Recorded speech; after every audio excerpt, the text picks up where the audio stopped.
Ошондой кечеки жыйындын жүрүшүндө чакырыктар ой пикирлерди бөлүшүп отуруп биз күндүн жыйынтыгында айттык эле. Жалпы эле ошол конституция маселесинен баштап жөнөкөй өзүбүз жашаган аймактагы маселелерге дагы жашыбызга карабай катышыктоого айтпай туруп балки жарандык позициялык билдирип турсак көбүрөөк таасир эте алат белек деген маселелер болгон. Мына ошондой ар кыл алкакта, ар кыл чөйрөдө өзүнүн жөнөкөй эле жашоосунда башкаларга жардам берип, кайсы бир маселелердин чечилишине себепкер болгон адамдар жөнүндө биз сиздерге өз өлкөсүнөн атуулуу деген номинация боюнча добуш берсеңиздер деп атайын китептерди дагы тараткан элек. Азыр мен Тынчтыкбек Чоротеген агага сөз берейин. Ошол номинацияны тапшыруу жалпы эле ушул добуш берүү процедурасы жана сунушталган адамдар жөнүндө жалпылап маалымат берсеңиз, андан кийин жыйынтыкка барып беребиз.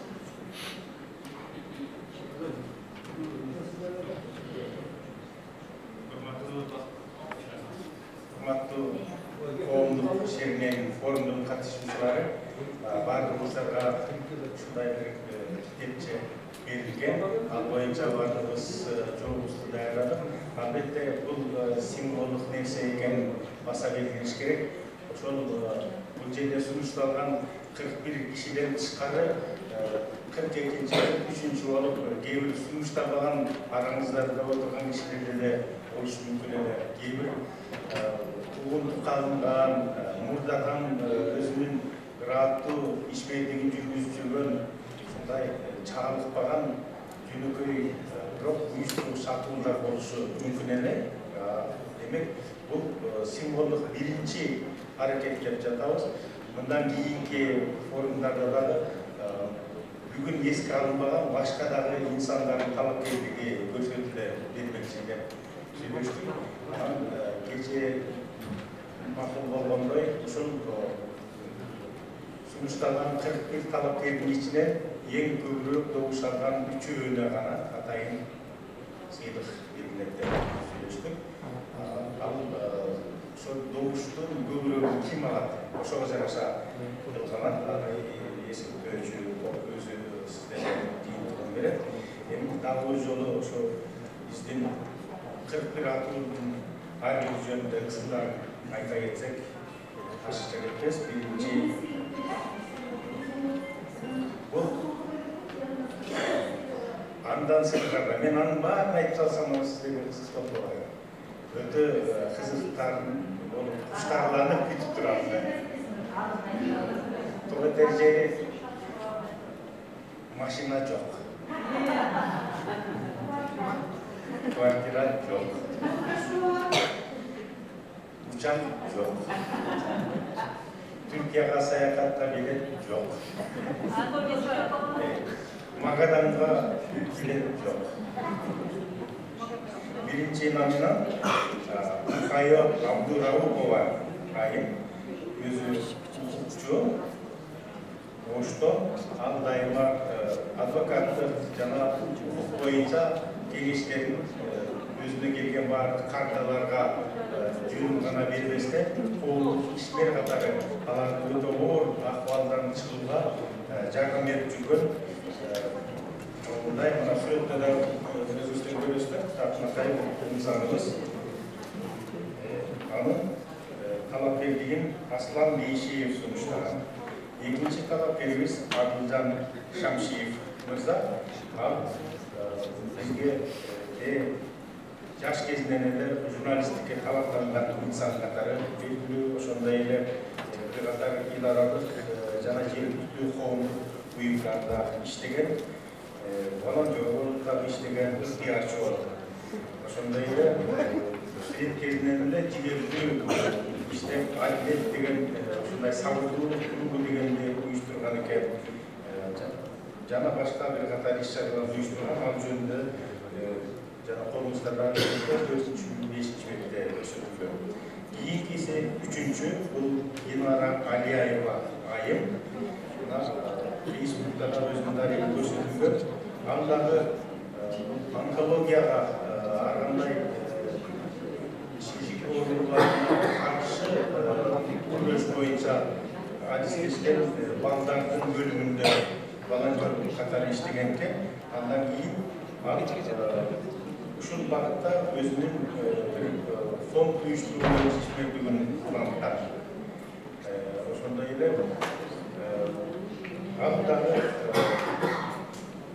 ата-энелерге muhtaç болгон балдарга ата-энелерге жардам берип жүрөт. Анын талапкерлигин да Аслан Бейшиев сунуштаган экен. 4-чү талапкер Ли Антонина Айым. 8-9 беттерде сиздерге көрсөтүлгөн бул Ли Антонина Ли Айымдагы ал өзүн балдарды тарбиялоо жагында болгондо дагы өзгөчө бир жабыркаттыктан майып балдарды коомго адыресе үчөө катар теңчиктирүү үчүн ушундай коомдук иш-чараларды уюштурууга чоң салым кошуп жүрөт. Мунун өзү дагы биз көмүскөдө калтырган өтө улуттуу тармак. Бул жакта батыштардан жакшы эле иш алып барышат. Бизде болсо мындай Антонина сыяктуу айрым гана коом жигердүү мүчөлөр аракеттенип келишет. Бул дагы өтө маанилүү талапкер деп эсептейбиз. 5-чи талапкерибиз Бермек Асанова. Бул киши жогорку билимдүү, ошондой эле ушул учурда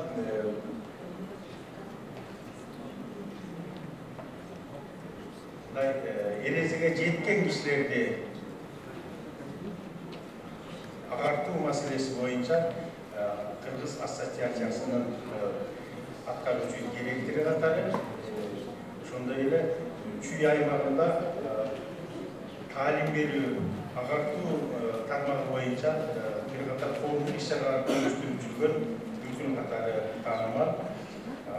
Өзүнүн иш-чараларынын арасында 2004 жылкы Кыргызстан элдеринин курултайын уюштурулгандыгы, ага катышкандыгы, ошондой эле Беларуста жана башка өлкөлөрдө бир катар чараларга катышкандыгы дагы көрсөтөт. Анын талапкерлигин Green World деген коомдук фонддун жетекчиси сунуштаган экен. Жапаргүл Жусупбекова сунуштаган экен. Анын кызыктуу долбоорлорунун арасында Бермек Асанованын мигранттын тагдыры деген өзүнчө бир долбоор бар. Эми кийинки 6-чы орунда Асиба Мусаеванын талапкерлиги сунушталган экен. Ал 1967 жылдан бери 1-чи даражадагы майып өзүнүн кесиби каржы тармагы боюнча финансист бир катар иш-чаралар үчүн сыйдык алган, ага даңк медалы дагы берилген экен.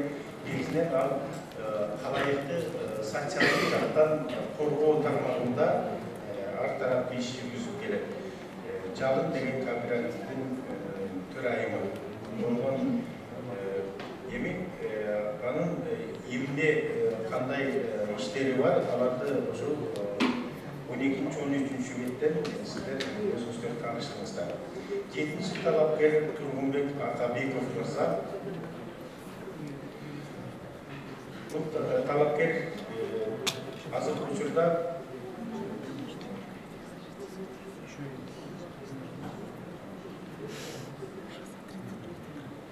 байкоочу кеңештин мүчөсү катары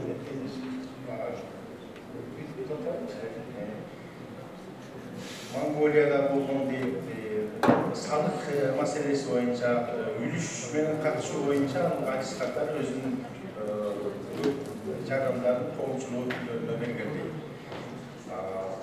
8-чи талапкер бул Тургунбек жөнүндө көбүрөөк маалымат берилген экен. Аны кийинчерээк көрө аласыздар. 8-чи талапкер Турманбек Ахмедов мырза. Аланка айыл өкмөтүнүн башчысынын орун басары экен. Мында анын жергиликтүү деңгээлде кандай социалдык жана башка коомдук иш-чараларды уюштургандыгы жөнүндө маалымат көрсөтүлгөн. Ошондой эле анын сыйлыктары, бөлүктөрү көрсөтүлгөн. 9-чу талапкер Гүлнара Айтбаева айым. Бул Бишкек айылдар борбору деген уюмдун координациялык кеңешинин төрайымы.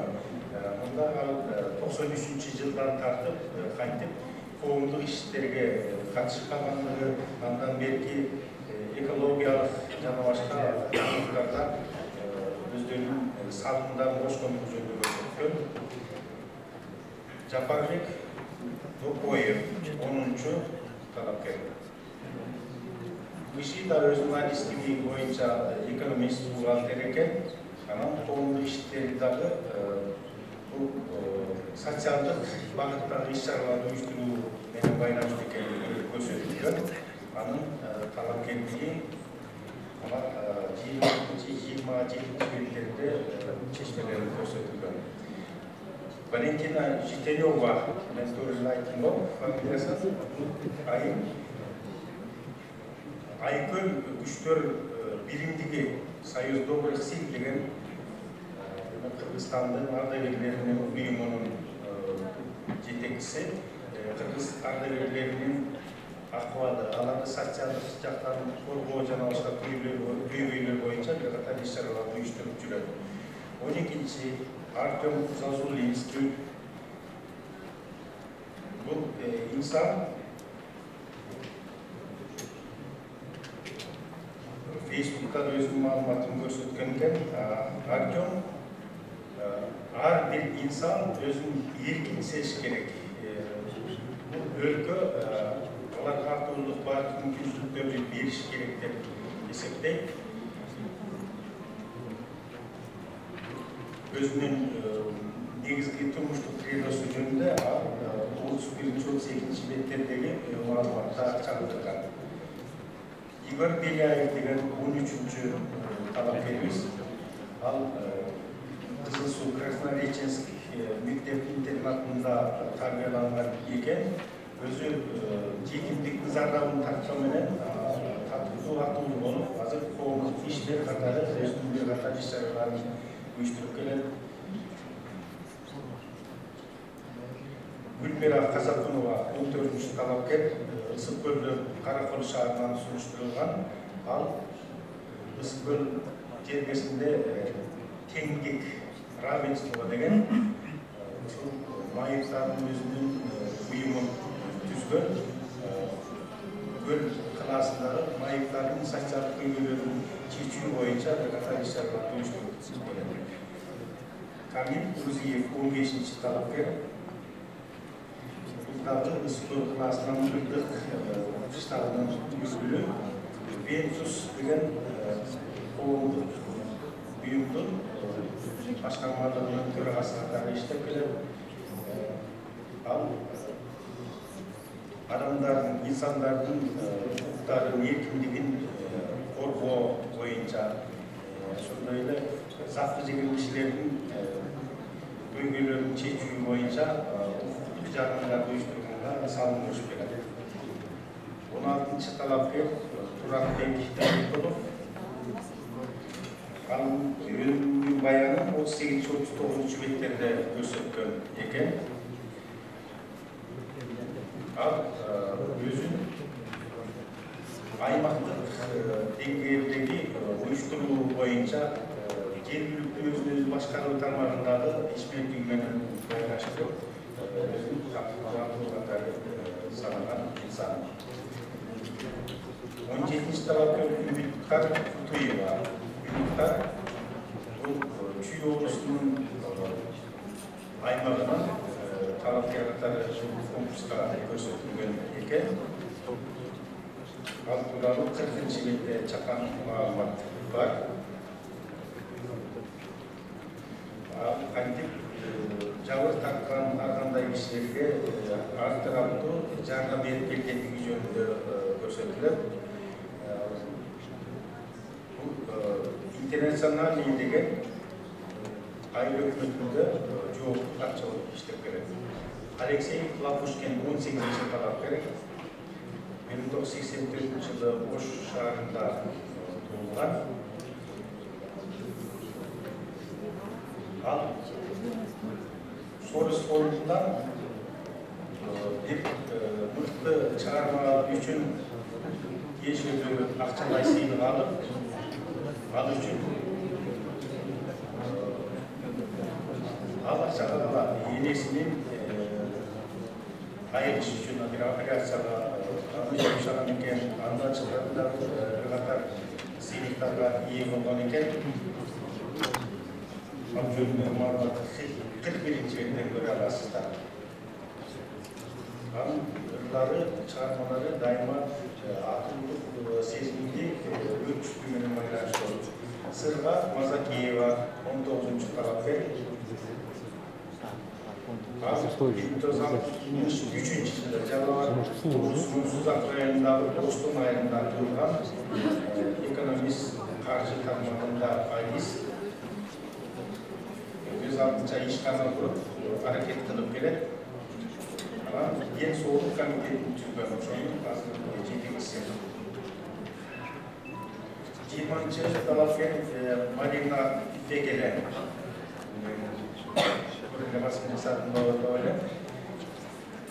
Ал 75-жылы Ош шаарында туулган. Бизнес тармагында аракет кылып келет. Бир качан долбоорлор түзүп, каржылык эч кандай акысыз жардамдарды уюштуруп келет. Ал өзгөчө бир майып балдарга жардам берүү жагында да жакшы көмөктөр уюштуруп келет.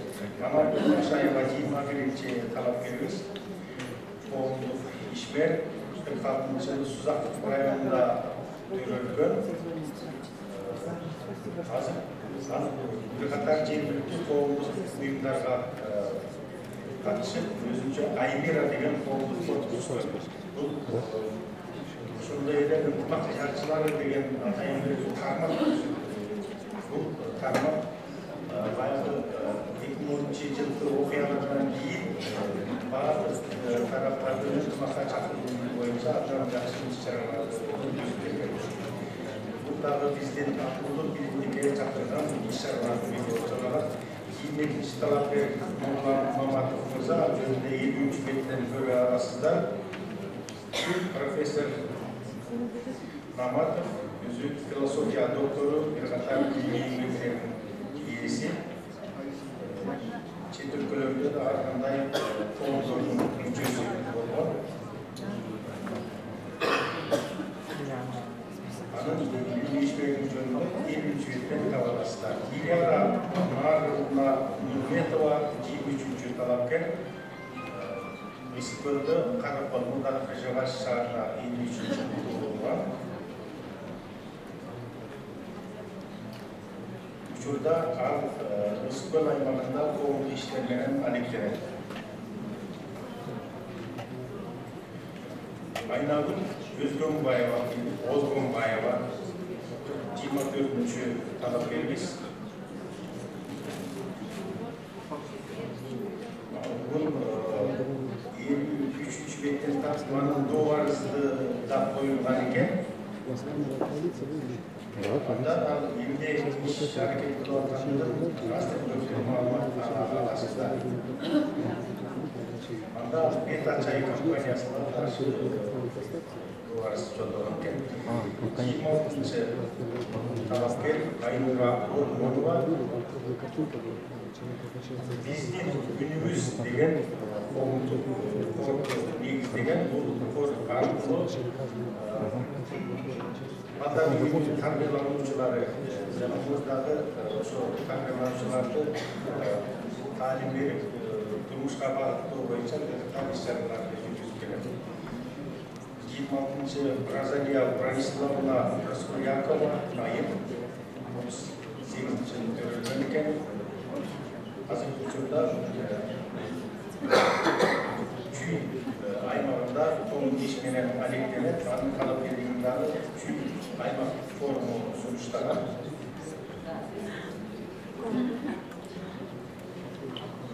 27-чи орунда Акылгүл Калмаковна Сарбаева, Каракол шаарынын тургуну.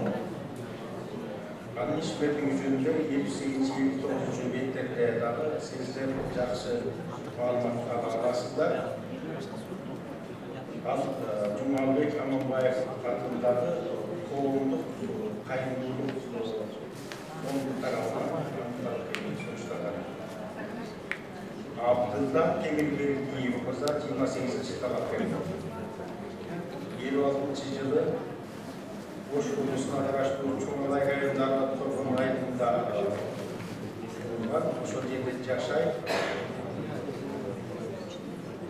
Oğulluk iş çaraları gününde 62. metrede canandan keyifli sürüntüleri gösteriliyor. Qatar jekilti doldurulduğu çetirtörlük canavarlar demircilerin kondosatının aslında yüzeye aşırı uyuşturucu atarı çıkardı. 29. Altınay Tilabayeva ayın gözüne malumatı 64. ülkenin arasında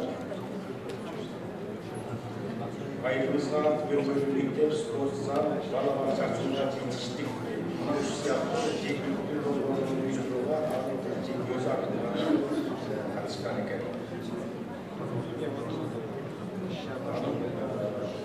Ayın rejimesi ürünlerinde malumatlar 33. Roza Toktomometopla Doktor Bayeva ayın gününde 66-67 ülkeler tabağı arasında 49. yılın Karakol şahrında verilmiyor. Yoğunluk işlerinin arasında Özbekistan'da Hatay'ın kitaplarına oranlı düzeninde gösterilir. Arkamda treninkler, canavarlar, seminarlar uyuşturup cebimli halkın sabahından başarılarını 31. Beyşim'de bu kuyumuzda Ciddi Rayonundan ıskırılmış var. Cami informasyonel teknolojiyalar institutunun direktörü olarak 71. yılda programı arasında 32. talap gördü Umay Arifova özün okuyalardı uyuşturulan 10 işler alıp uyuşturulan menajer katarı görsüldü. 13 yaşta Anturalı ilgili mağaralar 72. 74. yılda görsüldü.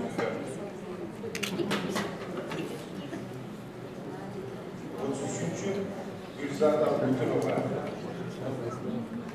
Anı ben Kırgızistan'da Füyöm degan yaşlarını deyim onu.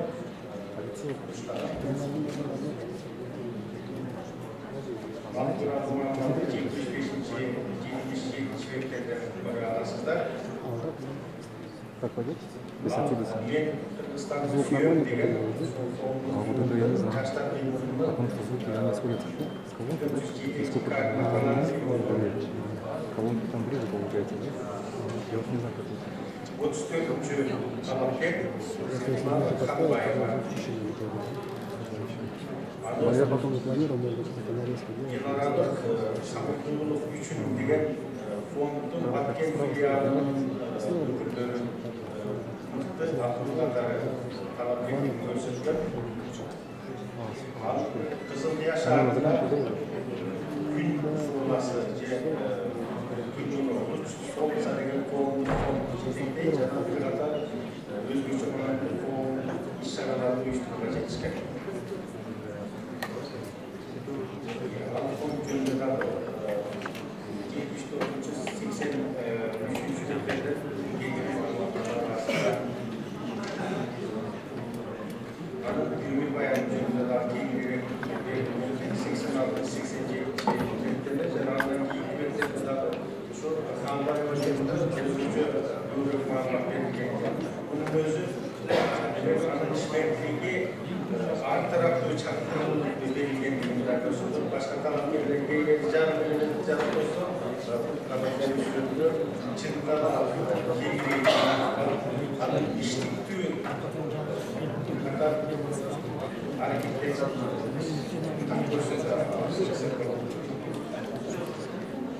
35. talep Salima Kanat Bekir'in Şari'nin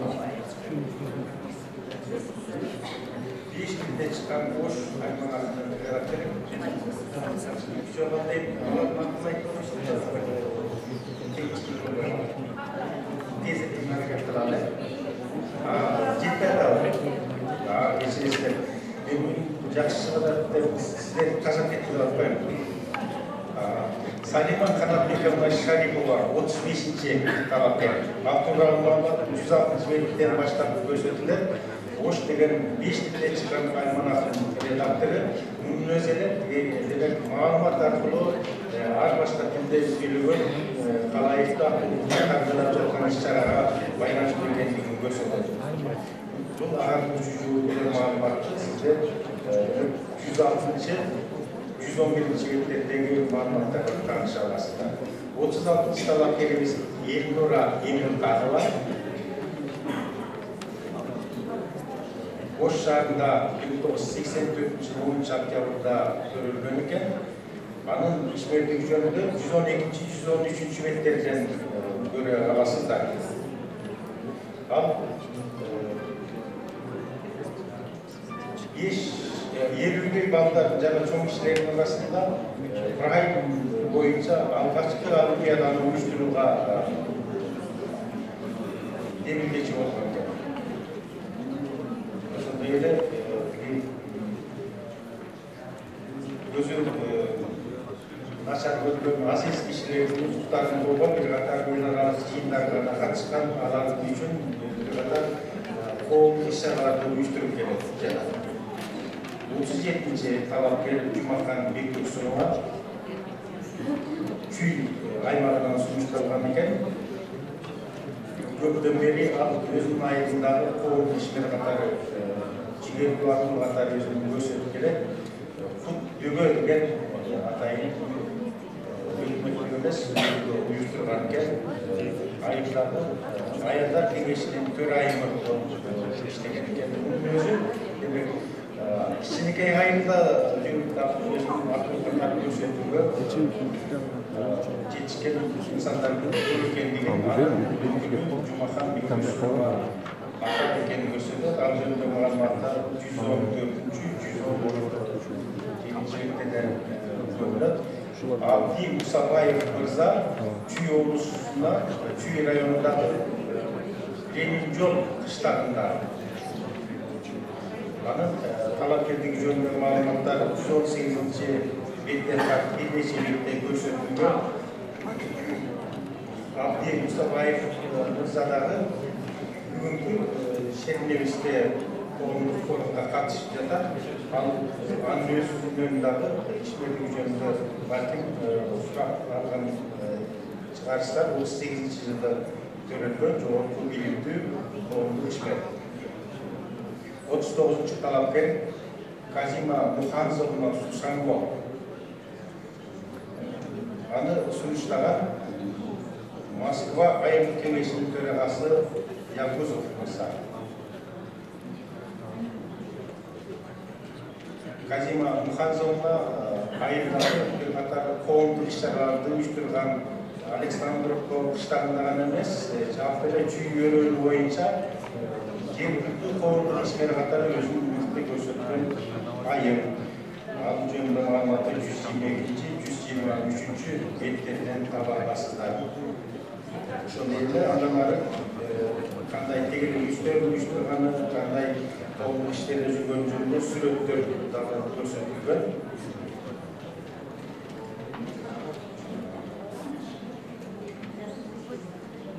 Кыркынчы Муса Иманалиев. Бул киши жөнүндө 128 беттен таба аласыздар. Ыйык рух деген көрсөтүү борборду түзгөн экен. Турмушта өтө оор кырдаалга кептелген инсандарды ушундай мүшкүлдүү учурдан чыгарып жеңилдетүү үчүн бир катар иш-чараларды уюштурат экен. Аларга кеңеш беришет экен. Буга чейин 250ден ашык киши борбордун жардамын алган экен. Алардын айылдарын үйлөнүүгө жетишкен экен. Алар жөнүндө кыска маалыматты сиздер 128-129-130 беттерден таба аласыздар. 130 беттерден көрсөтүлгөн экен. Эң соңку номинант Искендер Tegandı, öz atı Bektim İskender Mırza, 41. номинант, ал Globe KG деген өзүнчө порталды түзгөн, бул портал аркылуу интернетте агартуучулук иш-чараларды ар тараптуу жүргүзүп жатат. Коомдук тармактарда, Facebook жана башкаларда көп чыгат, коомдук улуттук көйгөйлөрдү көрөт, чагылдырат. Жакында бир нече жолу Украинага чейин барып, Украинанын баягы қан жыттанган аймактарын аралап, чындык маалыматтар ошо жеринен берип Кыргызстандыктарга тааныштырып келди. Өз тарабынан журналист аматор катары аны Globe Media деген коомдук фонд анын талапкерлигин сунуштаган экен. Мына бул 41 талапкер иш жүзүндө биздин Кыргыз коомунун ар башка катмарындагы өкүлдөр алардын ар бир жөнүндө сиздер калыс пикириңизди айтып, тиешелүү добуш бериңиздер деп ойлойбуз. Менимче добуштардын жыйынтыгында бүтүп калды болуп чыкканда, Алмаз мырза кайра сөздү сизге берейин. Көңүл бурганыңыздарга рахмат. Рахмат сизге. Бир жолу сурушталган адамдардын тарых таржымалына токтолуп кетүүнү көрдүк. Себеп дегенде аты аталса куту сүйрөт деп жасалган эмгектер дайыма айтып турса жаман эмес. Жалпы добуш берүүнүн жыйынтыгын ала турган болсок, 144 добуш урнага түшкөн экен. Алардын 20сы жараксыз болуп калды. Себеп дегенде 2-ден 3-төн номинантка добуш берилип калды. Биз бирден гана добуш берилген номинанттардын добуштарын эсептедик. Ошондой эле кече добуш берүү жөнүндө сөз жүргөндө бул жактан Билимова Раиса Васильевнаны дагы кошолуу, ушул кишиге ыйгаралуу деген сунуш түшкөн. Ал кишиге 10 добуш берилген экен. Бирок биз кече жыйынтык талкууда өзүбүз процедураны бузбайды, мурда кандай бекитилсе ошол бойдон кетебиз дегенбиз. Жана бул киши ушул Жамилия Тынчтыгыбай тааныштырып кеткен китепченин ичиндеги тизмеге кирбегендиктен номинант катарында сыйлык ыйгарылбай турган болду. Жыйынтыкта болгондо жанагы 144 добуштун ичинен эң жогорку санды алып, жеңүүчү катары таанылган адамдар менен азыр таанышып өтөлү. Казакунова Гүлмира айым.